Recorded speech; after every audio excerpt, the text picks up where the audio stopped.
It's a 1999 KLF-220 Bayou. And my issue is that when I would try to start it, I'd have to hold it at like a quarter throttle. And I would pull and pull and pull and keep holding it at a quarter throttle, and eventually it would fire. And then anything over a quarter throttle, it would just run like crap. No power, it wouldn't move. Ruled out the carburetor, ruled out spark. All that looked good. Found the timing off. And that's where I ran into an issue finding any information on the internet on how to check the timing or set the timing. First thing I did is you remove this cover right here. This covers the cam gear. This cover here does. And there's an 8mm bolt here, an 8mm bolt here. You can just remove those. I've already loosened them just to speed things up. And then you can just take the cover and kind of pop that off and set it over to the side. And this is where, whenever I got inside here, I found that I had a timing mark on the cam gear. Oh, that's a little bright. I had a timing mark on the cam gear, and you can't, well, there you go. See it right here, that dimple in the cam gear. And when I got to it, I checked top dead center on the other side on the spark plug with using a zip tie. And I didn't really know any better way to find top dead center on it. And that's when I started reading around, and they were talking about a sight window that had a T in it that was a timing mark. Kept looking around, and eventually found this port and didn't really know what that. I've already loosened this also.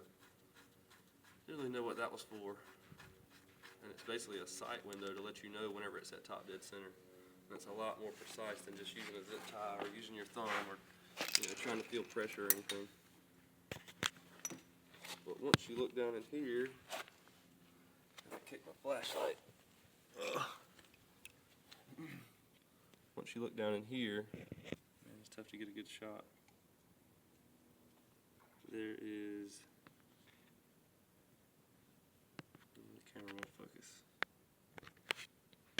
Well, on the flywheel, there's a T on the flywheel.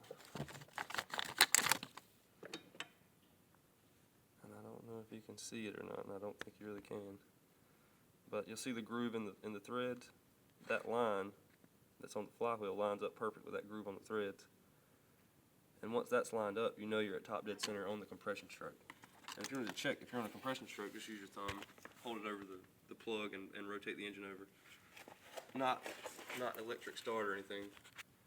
Definitely not that. But I used a 12mm ratchet and put it on this nut right here on the cam gear. Put it on the cam gear, and you can rotate the engine pretty smoothly that way and get it real precise, because it's pretty easy to turn once you get it on top dead center, because both the valves are shut, the intake and the exhaust, I mean. And as long as they're shut, you'll know you're on a compression stroke.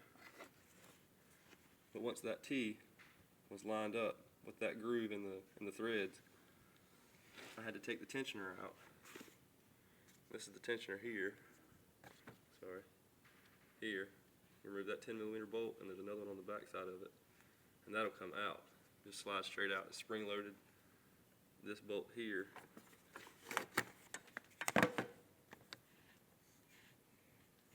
This bolt right here, that controls the tension on the actual tensioner in here.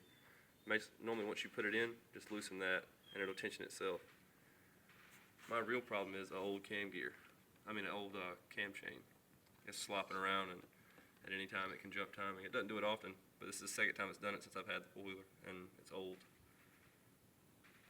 But once I got that mark lined up with the T, I looked at my cam, and the dimple right here was over here a little bit. I'm almost positive it was over here. I can't remember if it was over here or down here, because I really can't remember, but I remember it wasn't straight up and down.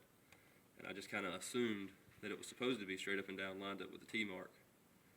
And once I took the tensioner out, this chain, mine's got a little bit of slop in it now, but with the tensioner out, it's got a lot of slop.